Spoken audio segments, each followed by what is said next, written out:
This week, we got some news about the iPhone 13 Pro, USB-C being the potential future connector for iPhones, and more. So let's go ahead, together, as a people, and check it out!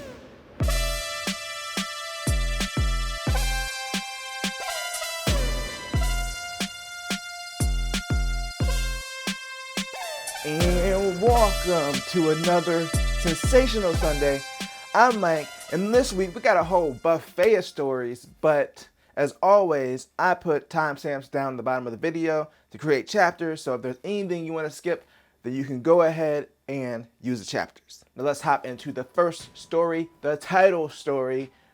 Apple has fumbled 120 Hz out of the gate on the iPhone 13 Pro. There's been reports that the animations of some third-party apps, they're running at 60 Hz. Even animations that are native to the iPhone run at 60 Hz in third-party apps.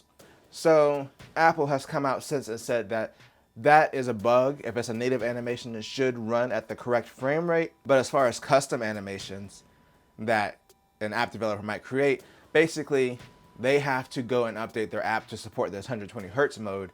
So out of the gate, there's probably a lot of apps that are just going to run in 60 until they get the update, which is extra confusing because the iPad Pro, which has had a 120 Hz refresh rate for about 3 or 4 years now, they didn't have to do that. It just worked. One of the theories in the article from Engadget was they're trying to better manage battery life because it's a phone versus a tablet, so that might be why developers actually have to update their apps to take advantage of it. So it looks like right now, if you got the iPhone 13 Pro right off the jump, you might see some inconsistent behavior.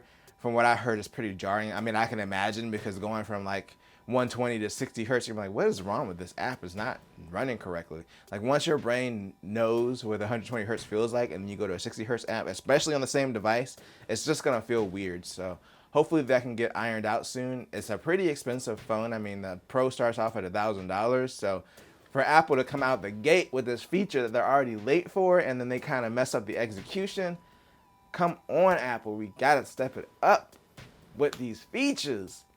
Come on. But you know what feature Apple might drop? Well, it's not really a feature, but the Lightning port, because the EU has put out a proposal to make all phones go to USB-C for their charging port, so that way it's standardized, because they're claiming it saves on waste. And they've seen a lot of waste from smartphone chargers, various proprietary chargers over the years, so they're trying to force all phones to go to USB-C. Now, I did cover this story, I think it was last year. It was when they first started talking about the EU doing this, but now they've actually written up a proposal, so they're actually about to take action to decide if they're actually going to do this or not, which, in my mind, everyone's probably thinking like, oh, the iPhone is on Lightning, so that will force them to go to USB-C, and Apple is claiming it's going to stifle innovation. And as much as I would like to see a USB-C iPhone, because you know, they have iPads and MacBooks that are USB-C. There's only like 2 products in their line that still use Lightning, and that's pretty much the baseline iPad and then the iPhone. So it'll be nice to see USB-C. But I actually do agree with Apple in this instance. It sounds good on paper to make everything go to one connector, so that way there's less waste and everybody can use the same chargers. I'm all for that, but the issue is when we get to the end of the lifespan for USB-C, which will eventually happen. If there's laws in place that prevent us from using a different charger, how are any manufacturers going to be able to move the technology forward? So yes, I would want an iPhone that has USB-C, but I don't want to see a law that kind of restricts what ports can be on the phone, because it's going to be hard to innovate. And that's not going to be an Apple problem. That's going to be in every phone manufacturer's problem. But like, what if something comes along that's way better than USB-C, but they can't move to it because there's regulations in place and they have to go through a bunch of red tape to do it? I see why they're trying to do the law, but I just don't think that it's the best solution. If this does go through, I don't think Apple's going to move the iPhone to USB-C. I think that they're going to go with the rumor that's been going around for a long time, and they're just going to remove the charging port altogether, because technically the iPhone already supports Qi wireless charging, which is a standard for wireless charging like most phones use. So I think that they will probably be able to get away with that and just be like, you know what, we're not doing any kind of port. It's just going to be Qi wireless charging, and that's it. I hope that they don't pass this ruling, or they make some modifications to it before it goes into effect. Because yeah, I think overall it could be bad for mobile phones in the future. And you know who else has a bleak looking future? Epic with Fortnite. being on the iPhone because Apple has pretty much come out and said until all the appeals are done, until the final judgment is made on this, they're pretty much not going to let Fortnite back on the iPhone, which Tim Sweeney tweeted about, and he said it could be up to 5 years before all these appeals are done. So basically, it ain't never coming back to the iPhone. I'm just kidding. I mean, I don't know how long the appeals are going to take. Apple is considering appealing the few things that they lost, so it really could be a long process. And if they're going to hold off on putting Fortnite back on the iPhone until that's over, then, like I said, we might not see it on the iPhone. But then again, if Epic really wanted to put Fortnite on the iPhone, they could just do a web-based app and just call it a day. But I understand what they're getting from. They need to be in the App Store to be successful. That's the whole point of their lawsuit. And it really could hurt them if they did a web app and then it was super successful on the iPhone and they weren't on the App Store, then it would kind of hurt their argument, especially with these appeals. So obviously they're not going to do that right now. But yeah, until this whole dispute is over in court, which we all know that court battles can literally take forever, we ain't gonna see Fortnite back on the iPhone, y'all. I'm gonna keep it real. It's not gonna happen anytime soon. What was that Taylor Swift song? We are never, ever, ever getting back together. Pretty much what's going on right now. Everyone in the courtroom is singing it. Apple's singing it. Tim Sweeney's trying not to sing it, but he's gonna have to sing it. Like, they're never getting back together. Never, ever. All right, let's bring the positivity in because there was a Nintendo Direct this week, and I don't want to talk about anything except for the one thing I want to talk about from it.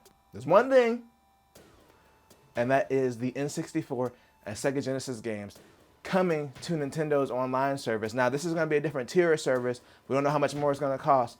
The thing that I'm going to say is I don't care how much more it costs because I'm getting it. N64 games on the Switch, like, come on. Like, of course I'm going to sign up for it. And Genesis is cool too, but N64 games on the Switch, I'm excited to see what they bring out. I read some of the games listed, we're going to have Mario 64 and blah, blah, blah, and that's cool. But I heard for future games, F-Zero X is going to be up there. Now, I'm just going to tell you ahead of time, that week that F-Zero X drops, all videos are canceled. I'm going to be sick that week, so don't expect the video at all. Sunday or Wednesday, it's canceled. Now, again, the pricing's up in the air, so I don't know how much they're going to charge, but hopefully it's only like a little bit more, maybe like $5 more or something like that. I feel like that'd be fair for the extra games that you're getting for Nintendo's online service. And it's looking good. It's looking good. They got a strong back catalog to go off of. They already had NES and SNES up there. Now they're adding Genesis and N64. Cool. The other thing that I thought was really cool was they're redoing the N64 controller. And I know a lot of people hate that controller. I actually love the N64 controller. There's so much nostalgia. Like, one of my favorite ways to play Smash Brothers was the N64 controller because that was the first way I played it. I don't know. My brain's broken. So I think it's cool that they're releasing the N64 controller. They're also releasing the Genesis controller, and they're both $50. And I'm like, for the Genesis controller, that's a bit of a stretch. But, I guess that's an option if people really want like an authentic Genesis-like experience on the Switch. Unfortunately for the Genesis controller, they're only releasing the 3-button controller in the US, and the 6-button controller is coming to Japan. So if you had your hopes up to getting the 6-button, you're going to have to import it, baby, because it ain't coming here. All right? It's not. I'm just saying the N64 controller looks dope, and it's probably going to be Bluetooth.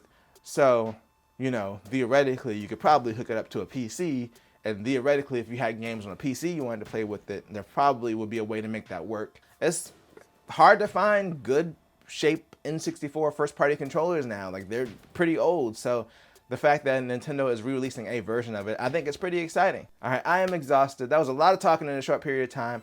I will be back on Wednesday. We are going to go ahead and install an SSD in the PS5, and we're going to talk about that experience. But until then, if you enjoyed this video, then make sure to hit that subscribe and hit the bell notification so you get notified every time I drop a video, either on Sunday or Wednesday. And until the next one, remember to always do at least 2 things at the same time.